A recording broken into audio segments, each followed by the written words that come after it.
And here we are on the podcast once again. Hello. My boy Mitch is with us. My name's Mike, and today we got our good friend Brian Dahms. Brian. Hey, what's up, guys?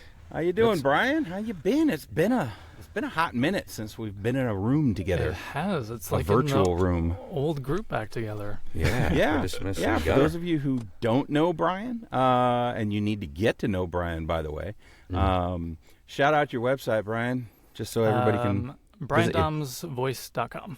Brian Dahms, that's BrianDahms .com. BrianDahmsVoice.com? Voice.com. There you go. BrianDahmsVoice.com. There you go. .com. But Brian is one of the OG members, along with Gunner Reddy, who we had on the show many, many weeks ago, and Mitch and myself in like the original little voiceover accountability group we started. Yeah. So- What happened to that? You know, It was hard to keep up with We're our no longer weekly meetings. accountable. Yeah. occasionally we'll send a note in the Discord that we're in. Hey guys, what's up? Nothing. Okay, bye. Okay. You know, I and guess. that's kind of where that went. But What you been doing since then, Brian? Or maybe actually, Mike always likes to start with when you were a baby. So I'm going to let Mike start you. I'm going to let Mark start you out here. yes, pre-fetus. Tell Yeah. us how your parents met. No. Hi. I'm not sure I even know that story. No, really, yeah, just origins. Like, all right, you know, what makes you tick? What got you here? Usually, it's a journey. It's something, you know, whether you acted in high school or whatever, and something led you to voiceover. So, tell us that story. So, how much time we got? Because As long as you need, Brian. Yes. do you want me to go like way back? We can like be a- here all night. Okay, we'll start from the beginning, I guess. I think my first introduction to entertainment, apart from film and TV, was actually ice shows.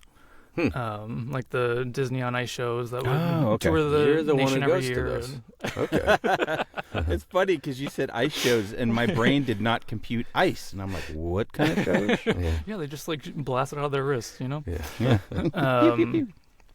But I was so enchanted by those as a kid. My family and I would go like every year. And then to fulfill my need to perform and have some sort of outlet, I would force my family to gather in the living room, and I would do my own one-man ice shows for them, literally in my socks on the hardwood floor. And I remember I had like a makeshift cape out of a blanket, and I would just like dance around like a fool.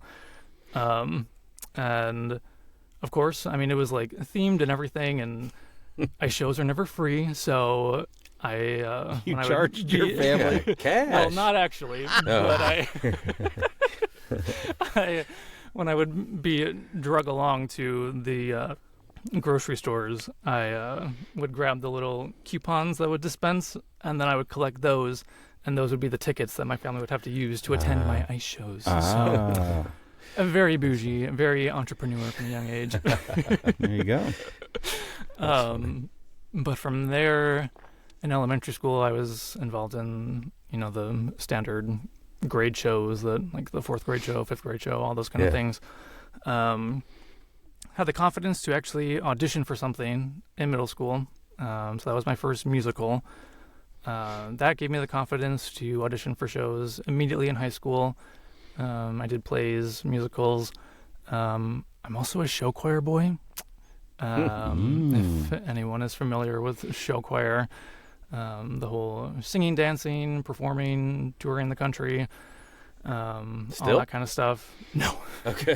I don't know if you're calling yourself a boy now. Who knows? Okay. I'm like, wow. No, that was my teenage, high school years. Okay, cool. And then show choir gave me the confidence to audition for being a performer at Disney World. And so I did that for a good 5 years. I did the Disney College program, and then after that, immediately went seasonal, and I would go down there once, twice, 3 times a year, get all my hours in, and I'd be good. That was probably one of the coolest things I've ever done. Yeah. was Sounds getting like a to blast. Be characters in Disney Were you World. in the and, parades? Were you? I was, what characters were you doing? the tall guys. The tall guys. Yeah. How tall are you? 6'1". Oh, no shit. Yeah. Damn, I always assume the tallest people are short, and then the shorties are tall. Oh, he's got that long neck look of a guy who's over 6 feet Got tall. that long neck You know, look. me, I've got no neck. So remarkably, I'm 5'11", but I look like I could be 5'2". I look like I could be Danny DeVito. But yeah, a lot of the tall guys, like mostly Goofy, Woody, Baloo, Oh, cool. Captain Hook, the Green Army Men from Toy Story. And then I also was in the Electrical Parade in Magic Kingdom. Oh, And that was my favorite thing. I See? freaking loved it. yeah. I grew up in Southern California, and that electrical parade down Main Street was just had to see it every year. Had to It's see it every iconic. time I went to the dang park. Because Can we it tell was- people what that means? What do you mean? What is it? What do you I have mean, no what does it idea mean? Oh, the what is an electrical electrical. Oh, you're not a Yeah. Disney person. No Okay. idea. No. Yeah, the electric. What is it called? The electrical light parade. Mhm. And it's just, I mean, everyone who knows what that is has that going in their head right now. Oh, yeah, that music. It's just That's it's, not it's helping just me. cool. What is no, it? I know Okay. because you don't know what it is, but no, it's just tell, yeah, tell everybody it's what's like it's these floats and like little like it's characters and stuff, and they put like Christmas lights on them. They put Yeah. lights all over the the- vehicles and the whatever, and so like you'll have I can't even remember like Alice in Wonderland where there'll be like snails and the the hookah smoking caterpillar and stuff, and they'll come out and whatever they're on is lit up, and it's just cool. It's just very cool. Again, Disney files know exactly what we're talking about. The rest of you can be lost. You just won't know unless you YouTube it. It was super cool because not every single performer in that parade gets a costume of lights. Okay. But the unit I was in did have lights, and I was like, yes, this is iconic. Yeah, that's cool. Nice. So yeah, I ended up quitting that, and then I actually went to school for illustration. Originally, I thought I was going to go into animation. That was like what I wanted to do ever since I was a little kid. Because I, as most of us do, fall in love with Disney films, and Yep. I was like, that's Oh, yeah. exactly what I'm going to do someday. And like everybody knew it because I was into art and everything, and like he loves Disney. And then I had my first class in animation in college, and I hated it. Ooh. Hated it. Like, What was it? I was fine at it, but it didn't come naturally. It was not what I had expected, really. So that really like shook up my world because I was like, who am I if I'm not going to be an animator? Like, this is what I've built my whole life around. Realized that illustration was more kind of what I had been used to because, animation is drawing, multiple frames per second. Cells, yeah. Back in the Right. day, you're hand drawing. Now it's all digital. But Right. I was really good at just drawing one illustration, making that perfect, and then being done and moving on to the next thing. Yeah. Cartoon strips. Yeah. So that's what I majored in. Since then, I've professionally found myself in the graphic design world. That's what I've done full time for, probably like 8 years now. And then really didn't have a performance outlet of any sort. Didn't have singing or dancing in my life. And then COVID hit, which is just the turning point, I think, Everybody's for launch a pad. lot Yeah. of us. Yeah. Yeah. I Everybody's ended up, downfall or launch pad. Yeah, for Yeah. real. Everybody's story has a point in the story where starts with, and then COVID hit. Right. It's like a fold in the. It's something In the every timeline, single The time person space continuum. in America Yeah. has in common. Yeah. Mhm. Yeah. And abroad. So I ended up getting furloughed from the job I had at the time. So I was just at home, just twiddling my thumbs, trying to maintain my sanity. Decided to get TikTok, which I had sworn off. I was like, no, that's not for me.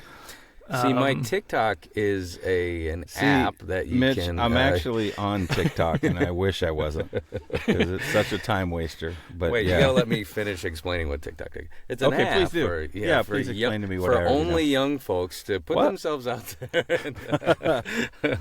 I'm just kidding. Okay, I was waiting. Yeah, for you a were chance. waiting for something. I was to be waiting like, for a Mike's chance old. to interrupt Brian. Anyway, continue. You got TikTok. Yeah, so I started TikTok, just was making stupid videos, and I ended up coming across a voice actor on there that would periodically post these voiceover challenge videos. Who was it? Where he would, it's Adam something. I cannot remember his name at the moment. Oh no. He's like a bald guy, Okay. maybe like They're all bald. 30s, 40s. Fact check real quick. And Are you looking up Adam Bald Guy Yes. video? Good luck. You keep talking. So he would post some of these things, and I was just like, you know what? Let's just try it. I had never thought about voiceover, like actually trying it. It's something that I've always loved and had a sort of an affinity for, but never really put much thought into it. So I did a couple of those, like a character one and a commercial one, and posted them and got decent comments back. So I was like, oh, okay, maybe this could actually be something. I was following him. He hosted a couple of webinars on just how to like get into voiceover. So I attended those, learned a good amount of information. Mm-hmm. And then I think the Global Voice Acting Academy came up like 3 times just on a whim. And I was like, okay, I've now heard this recommended by several professionals in the field. I should give this a go. So I checked out the website, signed up for the 15-minute consult with David. And when was that? This was in the start of 2021. Oh, okay. That would be David Rosenthal, who is a prior podcast guest. Hello. Yep. It's been a while since we've name dropped him, so I figured we needed to. So we did our 1-hour session together, and I just was like, no, he's gonna stop me in my tracks. Like, it's just gonna be like, you know what, thanks kid, but no. And it went shockingly well, to the point where it was like, you could take this and do whatever you want with it. So I was like, oh shit, this is cool. So then that sparked my training with David and created my demos, and yeah, now I have a couple agency reps, so I get all my auditions through them. So I'm just auditioning a lot while working full time, and all my other little creative side endeavors. Yeah. So. I was hoping you would kind of broach that subject. Also, by the way, I want to tell everybody, that's where we met. Global Voice Acting Academy. Yeah. We met in those classes. We hit it off right away. It's not like we talk shit about 1 or 2 people behind the scenes. No, we don't. We don't do that. We would not do that. No. But we're just, so similar in our sense of humor that I think it was like a match made in heaven. And it's funny too, because I literally one of the first group sessions I was in with GVAA last year in 2023, Brian was in. And there were a group of us that were like, hey, we hit it off and it was great. We were chatting and everything. We got each other's email addresses and was it email? I think it was email. Email. And we just kind of started this group chat through email, and it fell apart. And I knew I'd seen him a couple other times, and then met Mitch, and Mitch is like, hey, I got this accountability group. You want to join? I'm like, sure. I got in there, and then there's Brian. I'm like, hey! All right. I know this is legit because Brian's a cool dude. Right. So. It's that's funny because you were already friends, and then more glue comes along, and now we're all stuck. Yeah. Mitch, you're the glue. You're sticky. I think we're all glue. Okay. Brian, you were mentioning some other stuff you're into. Now, I accidentally wore this shirt. This is the Michigan Mouse ceramic shirt that Brian made for me. That's your day job, right? Yeah, so I work full-time doing graphic design. I work for an agency, so I'm doing a whole slew of things for different clients. And right. Then I do some freelance design work on the side. Yeah. If I have time, which is not too much. But you might be blowing up now. All 19 of our listeners might need a new... Every last one of them is going to be like, hey, there's make me a logo. There's another thing I was happy to come across. You had mentioned you were putting together these videos about India. Yeah. These YouTube videos about India. And I didn't realize, you said it was daunting, but I didn't realize what you were doing. Mm-hmm. Can you tell us a little more about that project and anything you want to say? It's a really cool project. Thanks. Yeah, so I, about 10 years ago, I started making YouTube videos with my sister and my best friend. We would just do these like stupid challenge videos, and it was just something to keep us entertained, and we had a blast making them, and I was just like, let's just post them. If someone else laughs, cool. And then over the years, that kind of turned into vlogging my trips and vacations, people's weddings, all that kind of stuff. And is that fun or daunting? I would say both. Okay. I do it because I love it. Yeah. But the editing is very cumbersome. Oh, There's yeah. a lot that goes into video editing. So I was all just self-taught in that. It's just kind of like my little passion thing.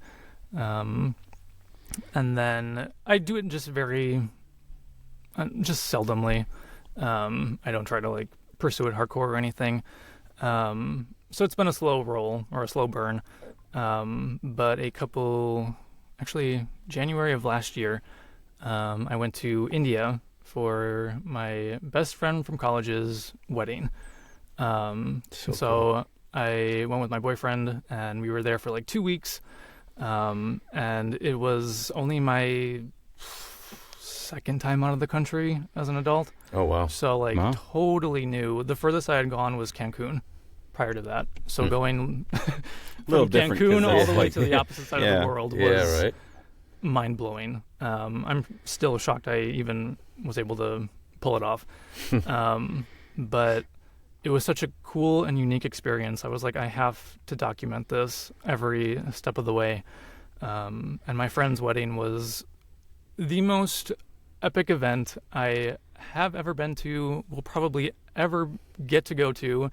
It has ruined weddings for me, for better or for worse, including my own eventual Every someday. wedding he goes to now is just sitting in the corner judging it. I mean, this is nothing. Is no Indian wedding. You should have seen India. The way they do it there. Yeah. I mean, it was mind-blowing.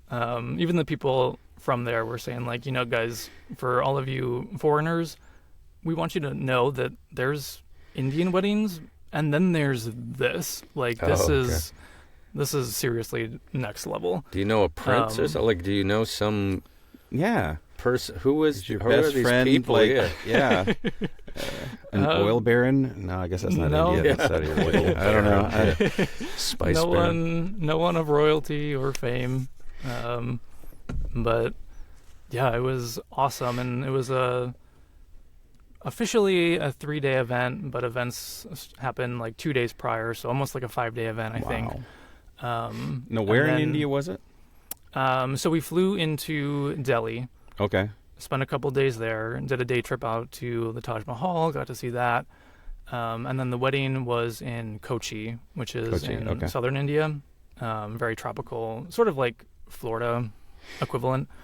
And then after the wedding, we flew back up to Delhi for like a day and a half and then came home. So I documented the whole thing. It took me literally like a year and a half to edit all the videos for this. It's like, God, a 10-part series or something. Mm-hmm. I think it's like 2.5 hours of content. It's quite literally a one-man documentary. Yeah. I mean, they're bite-sized. It's fun. You have all these little interesting little. I don't know. You got so much content there, just in what I've seen. It was like, it's really cool. Thanks. And what also made me realize, oh yeah, he is a voice actor. Your voiceovers in it are great. And I'm like, oh, well, I need to use Brian Dahms if I ever do anything. Brian Dahms. But yeah, that's really cool. Do you think you're going to do that again? Or if you go on a big trip, do you think you would actually put yourself through that again? That is a really good question. When I was editing them, I was like, God, I swear I'm never doing this again. This is so much. Right. And it was so stressful because I felt like I was just on this time crunch.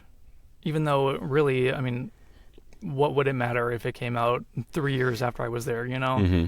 But I just put this, I could feel this pressure that was You wanted to get it out self-imposed. there. Yeah, I just wanted to, like, be done with it, move on. Because I already have, like, a whole slew of backed up videos that I still have to get to. And I'm just like, oh, my God, this is so much. I don't have time for this. But I also love it because it's just, like, my side thing. I don't make money off of it. It's just something fun that I like to do. And We call those passion projects. Yeah. That's right. And it's a really good blend of my interests and my talents because, like, the video editing and then, like, doing the voiceovers is fun experience and, like, designing the graphics for it. Like, it just encompasses kind of everything that I love. But, yeah, I would love to do it again. Now that you're out of the weeds. Yeah. It's kind of like women who have multiple children. It's like that was the worst experience ever, but I want another one. Right. Yeah. It may be tedious as you're going through it, but when you get another one under your belt, you'll be happy. Mm-hmm. I did that. That's the thing about creating something, whether it's a commercial or a character or something we're voicing, or whether it's a video like you did, or even a logo or anything that we do. There is that sense of I did that, and that's cool. You've got this series that exists on YouTube and forever will, that you can go back to and go, yeah, I did that, and it's really good. I think that's one of the coolest things about being in any sort of creative field is that you get an actual output out of it to share with people. Yeah. That can, like, touch people, affect them. Like, if you work in, I don't know, not to throw people under the bus, but, like, The banking industry. yeah, like, you don't have that tangible output, or not even tangible, but just, like, some sort of final product. you know? Yeah, constantly, my wife comes home. She works for the local school district, and she's got all the stories about this and that and the other thing. And how'd your day go? Oh, it was fine. What'd you do? Worked on a spreadsheet and put together a presentation, and we had an event over here that I had to deal with. And it's like there's not a whole lot that I can put a stamp on. There's a few things. I've talked about the relief supply work that I did for the hurricanes, and that's something I can be like, yeah, I'm proud to talk about that. Most of the stuff I do though is just like, yeah, no one else will be interested.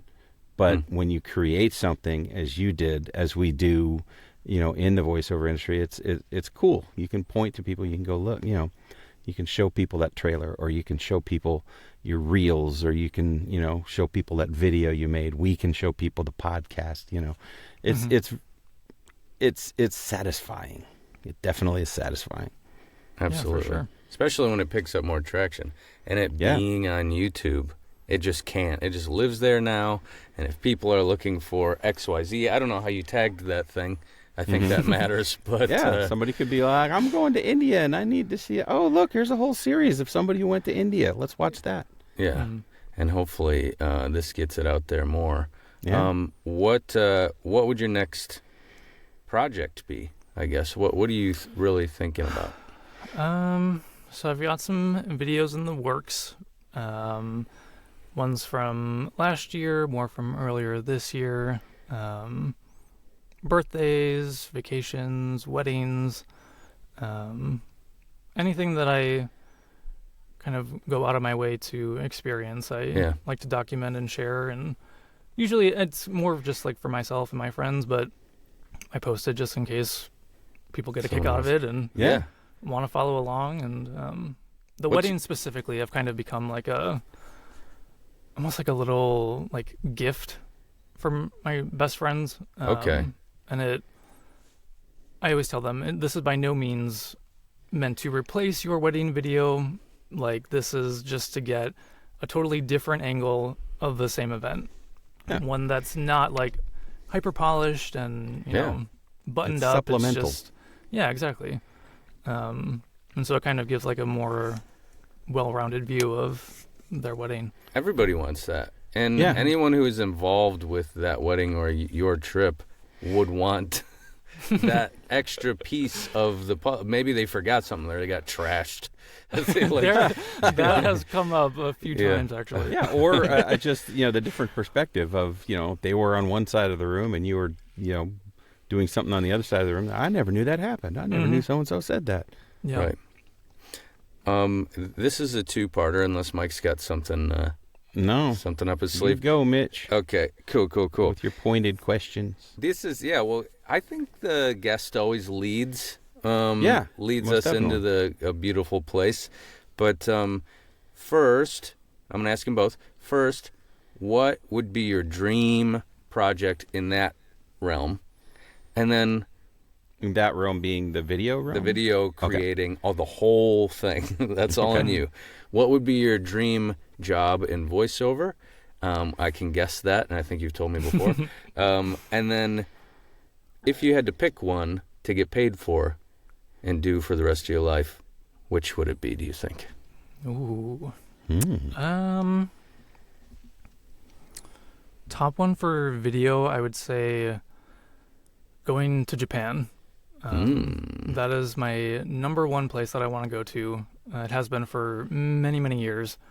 I would love to be able to experience that, document it, be able to look back on all the memories and experiences I had there. That is at least in the talks, but we have no actual concrete plans to make it happen yet. But one day. Sounds great. And then for voiceover, 100%, my top goal is to be a prominent voice in a feature-length Disney film. Woo. There it is. we saw it coming. Yeah. Yep.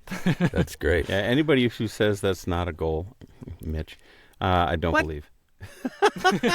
I would love we talked to so many people that are like, oh, if I could just do, a Disney character in a TV show or a movie or whatever, that's the ultimate goal. That's nothing I've ever heard come out of your face. No, it's... Yeah, I haven't either. It's absolutely. It's not number one, but yes. Yes, absolutely. Yeah. Only because it's everybody else's dream. You know what I'm saying? Yeah, we can't all get there, but yeah, it is the dream. Yeah, sounds amazing. So, part 3 of Mitch's question then. Yeah. If you had one or the other to do for a living that could sustain you, which would it be? Voiceover or video making? I'd have to go voiceover on that one. Okay. And what about it, do you think?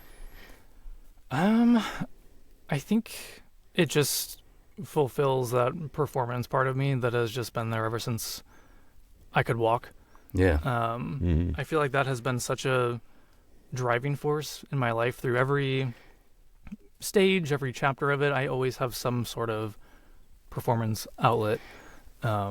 And to now be in the voiceover community, it's really fulfilling that.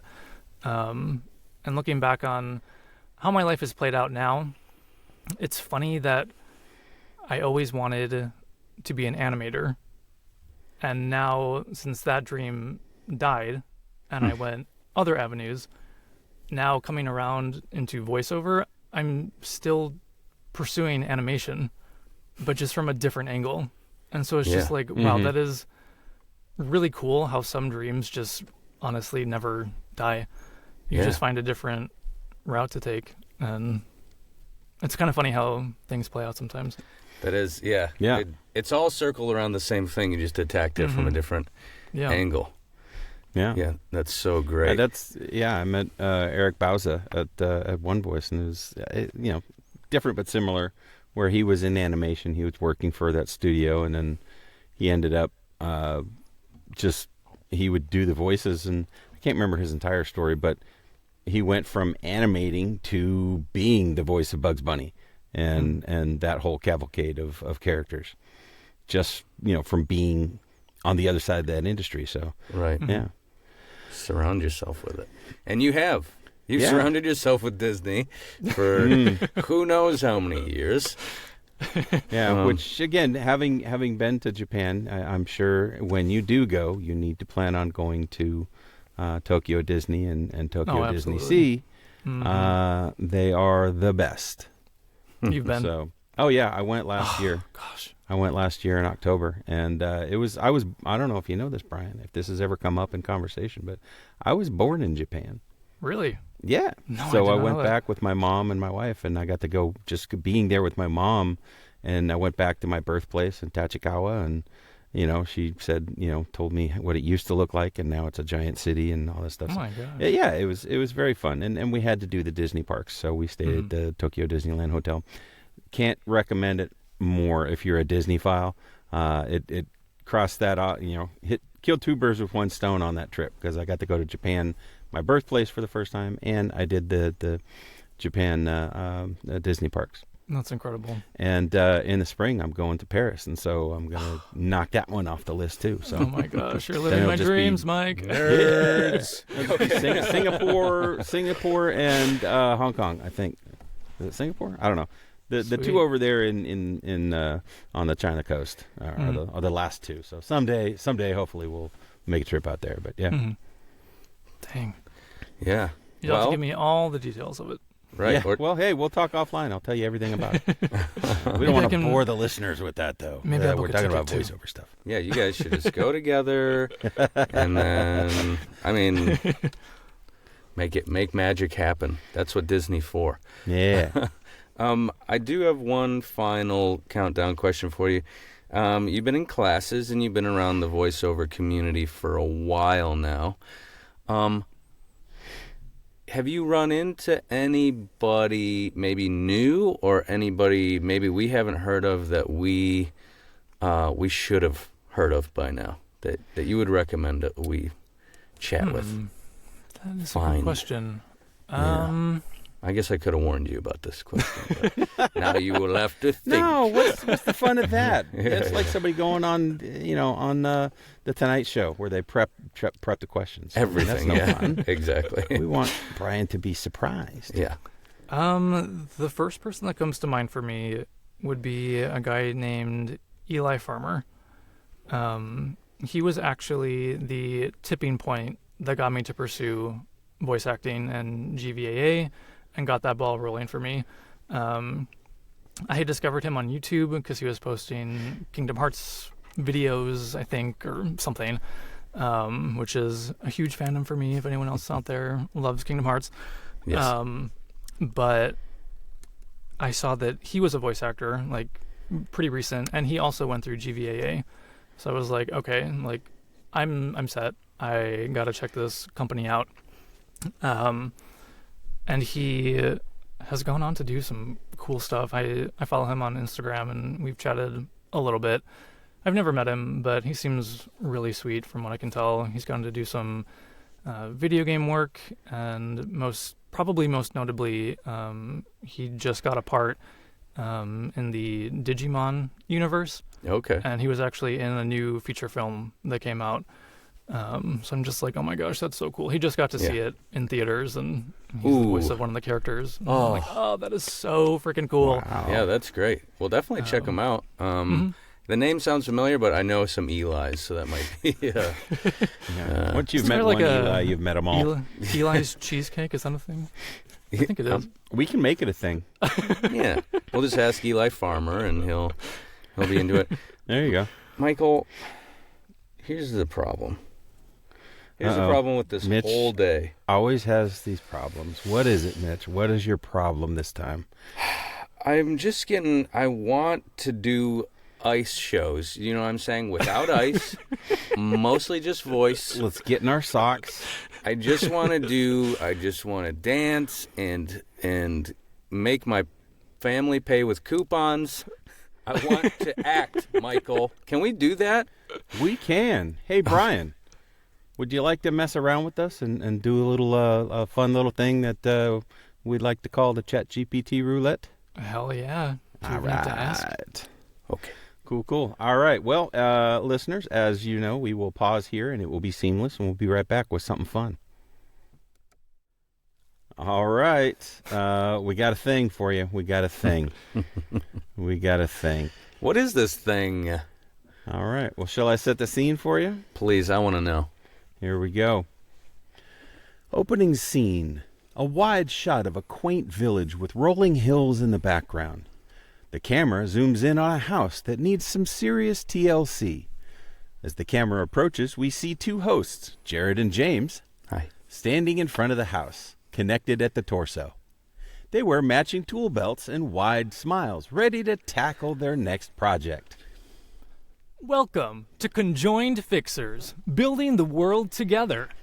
Meet Jared and James, conjoined twins who are taking their unique bond and their shared love of renovation to new heights.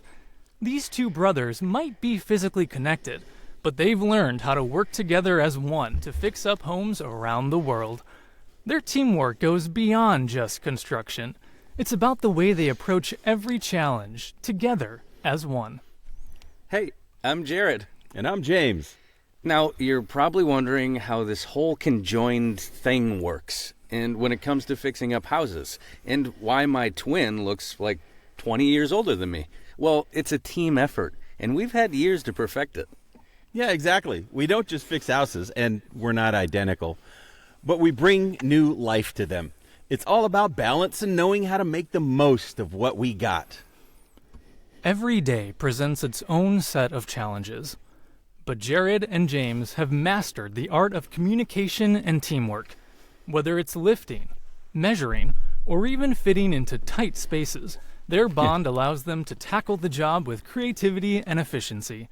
No challenge is too big when you've got someone who's literally by your side through it all.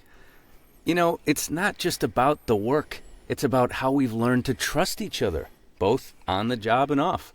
Yeah, and every place we go seems like home because we get to put our mark on it. It's the best feeling in the world knowing we helped make something better.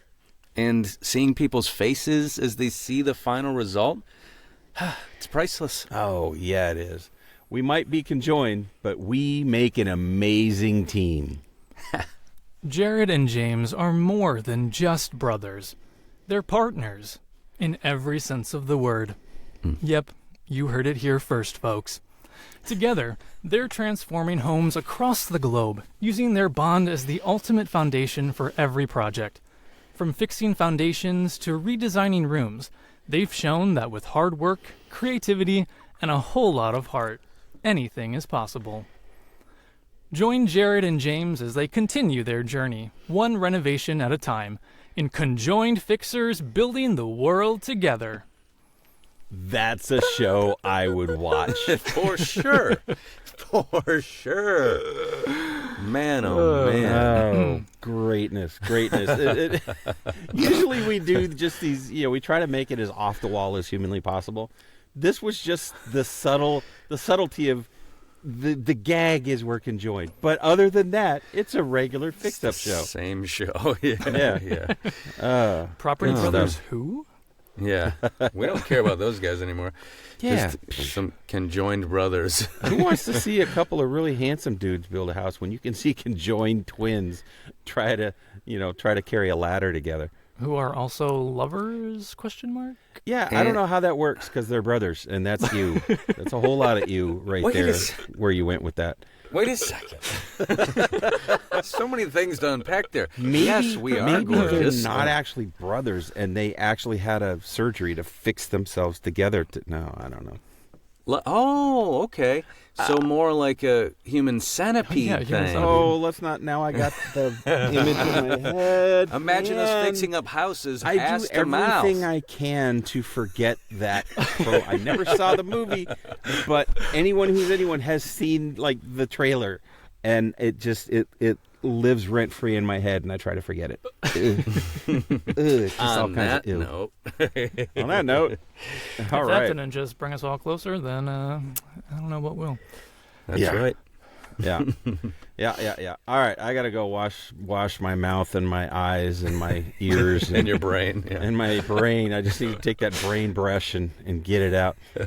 But Brian, it's been a hoot, man. Love having you on the show. Love getting to chat with you again, and we must do it again soon. So yeah, thanks so much for having me, guys. This freaking flew by. I know. It's been so good to get on here with you guys again, and all the work you guys have done to bring the show and just lift it off the ground has been awesome. So wow, it's been kudos cool to you guys. Yeah. And yeah, for those listening, I can't remember if we mentioned it before, but we have been picked up by VO Radio. So starting January 5th, if you go to voradio.com, you can hear us on Saturdays and Sundays. I believe, if I'm not mistaken, we're in the 7 a.m., 7 p.m. slot. And you can hear some of our most favorite episodes and interviews, going forward. So that's kind of cool. That's fun. And I'm sure this episode will join the rotation at some point. Yeah, baby. And everyone on VO Radio will get to hear Brian Dahms and be like, I love that guy's silky smooth voice. I need him to do the promo for my conjoined twins baking show. For sure. All right. Good times, y'all. Thanks, Brian. Yeah, thank you. And everyone out there in podcast land. Oh, no. We love you. I screwed that up, didn't I? Boy, I could have ended that beautifully, but instead of blah, blah. Now we're at podcast land. Bye, everybody. Bye. Bye.